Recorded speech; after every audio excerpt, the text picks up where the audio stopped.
आज के इस वीडियो में प्रश्नावली 1.3 वास्तविक संख्याएं के पार्ट 1 में प्रश्न संख्या 1 और 2 को हल करेंगे।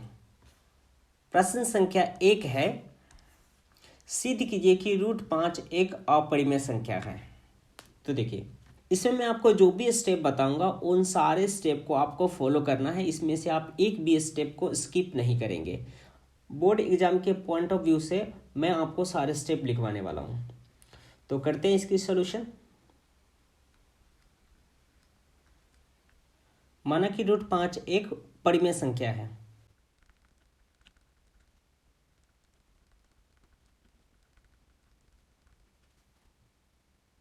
इसलिए माना √5 बराबर a/b, जहां b नॉट इक्वल टू 0, जहां a और b जो है पूर्णांक है, जहां a व b पूर्णांक है,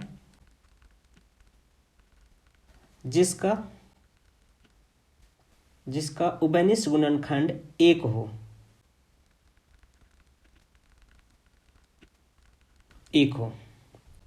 तो यहाँ पे क्रॉस मल्टीप्लिकेशन करेंगे तो ये हो जाएगा a बराबर √5b। अब दोनों तरफ वर्क कर देंगे।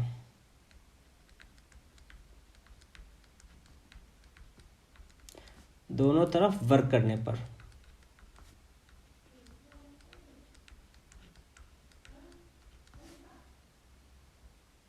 तो a² बराबर हो जाएगा √5b का होल स्क्वायर। तो a² बराबर √5 को √5 से करेंगे तो ये 5 हो जाएगा, तो 5b²। ये हो गया आपका समीकरण 1। चूंकि 5a² को विभाजित करता है,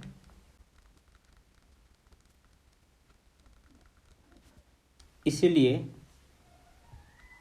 5a को भी विभाजित करेगा।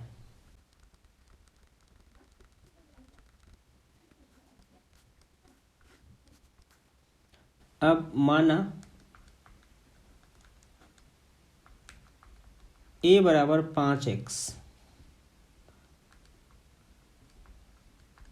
जहां x कोई पूर्णांक है।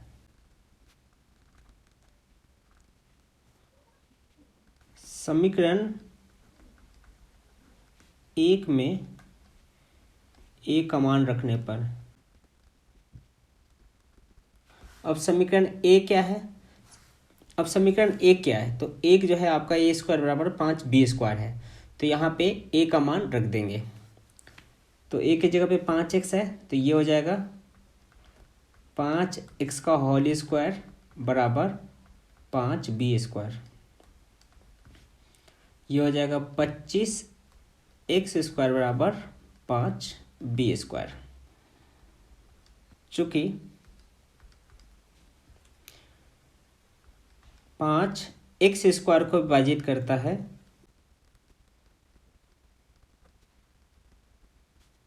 इसीलिए 5x को भी विभाजित करेगा।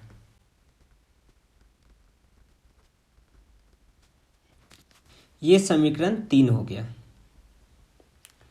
ये समीकरण 2 था और ये समीकरण 3 हो गया। अब समीकरण 2 और 3 से स्पष्ट है कि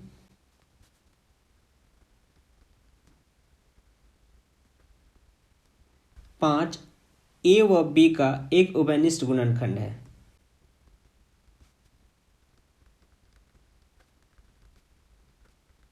जो कि हमारी पूर्व कल्पना का विरोधाभास है।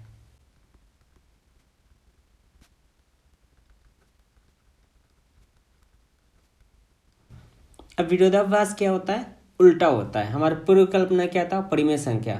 तो अब विरोधाभास मतलब ये अपरिमेय हो गया। अतः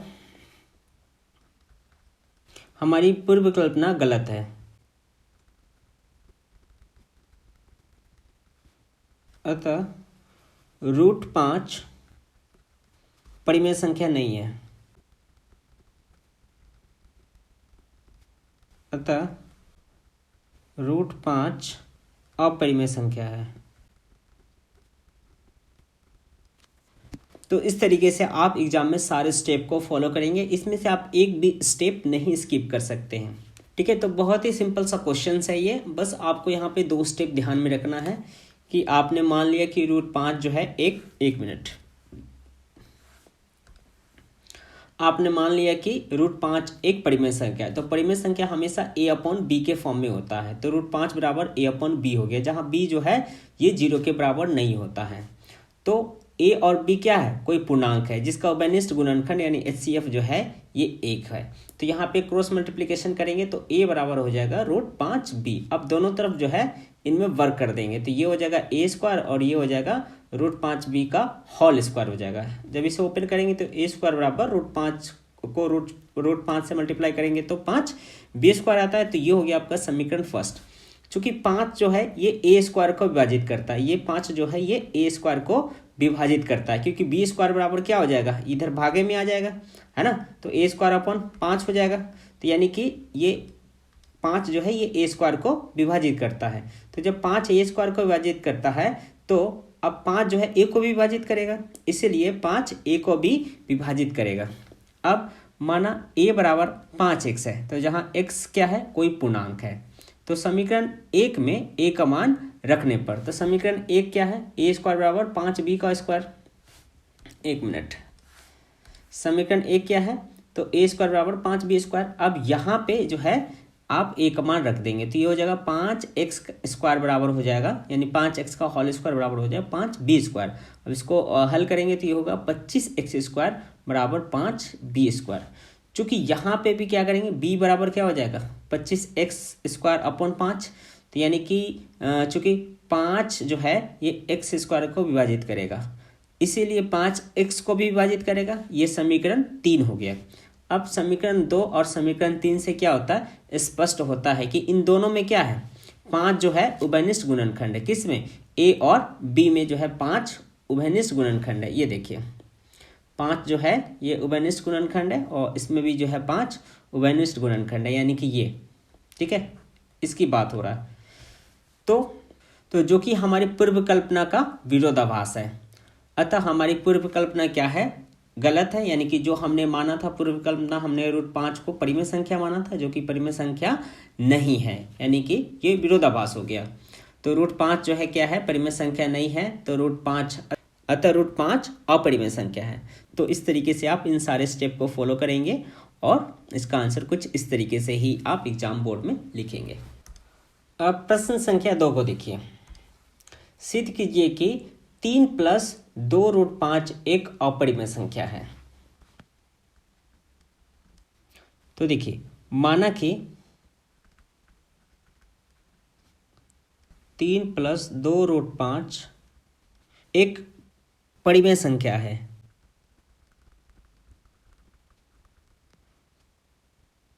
तो ये परिमेय संख्या है, तो क्या होता है परिमेय संख्या, a/b के फॉर्म में होता है।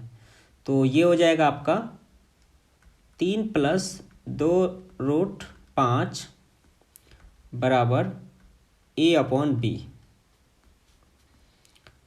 जहाँ b ≠ 0, जहाँ a और b सअभाज्य संख्या है, a व b सअभाज्य संख्या है।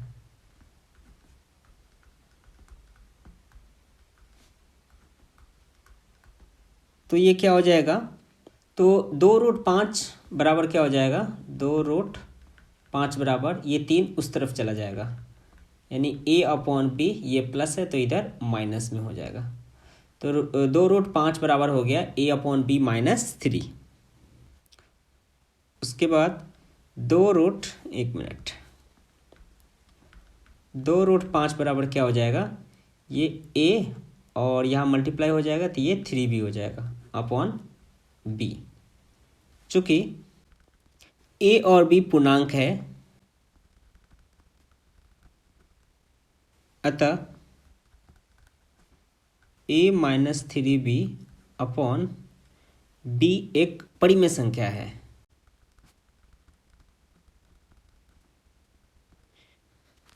तो जब a माइनस 3b/b क्या है, ये एक परिमेय संख्या है, तो √5 भी क्या होना चाहिए, ये भी जो है परिमेय संख्या होना चाहिए। तो जो कि परिमेय संख्या ये नहीं है। इसके अनुसार √5 भी परिमेय संख्या होना चाहिए।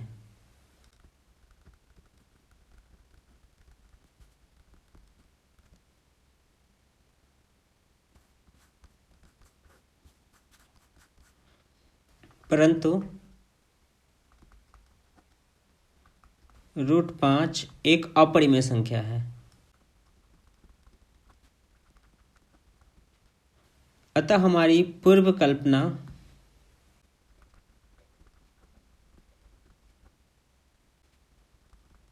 त्रुटिपूर्ण है कि 3 + 2√5 एक परिमेय संख्या है।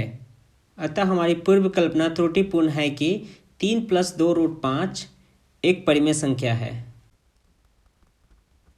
एक परिमेय संख्या है। तो ये क्वेश्चन और भी आसान है। देखिए, हमें बताना है कि ये 3 + 2√5 जो है ये अपरिमेय संख्या है, ये सिद्ध करना है। तो देखिए, हमने मान लिया इसे कि ये क्या है, ये एक परिमेय संख्या है। तो परिमेय संख्या मतलब क्या, a/b के फॉर्म में होता है। तो 3 + 2√5 जो है ये एक परिमेय संख्या हो गया, यानी a/b बराबर हो जाएगा। तो b जो है जहाँ b जो है 0 के बराबर नहीं होगा। और a और b क्या है, ये सअभाज्य संख्या है जिसका उभयनिष्ठ गुणनखंड 1 हो। तो अब क्या हो जाएगा, तो यहाँ पे 2√5 बराबर ये a/b और ये 3 उधर चला गया तो -3 हो गया है। तो 2√5 बराबर क्या हो गया है, ये a माइनस ये गुना हो गया तो 3b/b हो गया है। चूंकि a और b पूर्णांक है, अतः a - 3b/b एक परिमेय संख्या है। तो इसके अनुसार √5 भी परिमेय संख्या होनी चाहिए, क्योंकि ये इसके बराबर है। तो √5 भी क्या होना चाहिए, एक परिमेय संख्या होना चाहिए। परंतु √5 एक अपरिमेय संख्या है। अतः हमारी पूर्व कल्पना त्रुटिपूर्ण है कि 3 + 2√5 एक परिमेय संख्या है, यानी कि ये परिमेय संख्या नहीं है। ये जो है इसका उत्तर यहीं पे हो जा रहा है कि ये जो हमने माना था कि 3 + 2√5 जो है एक परिमेय संख्या है, जो कि ये एक परिमेय संख्या नहीं है। तो ये हमारा कल्पना जो है ये गलत है। ये क्या है, तो ये एक अपरिमेय संख्या है।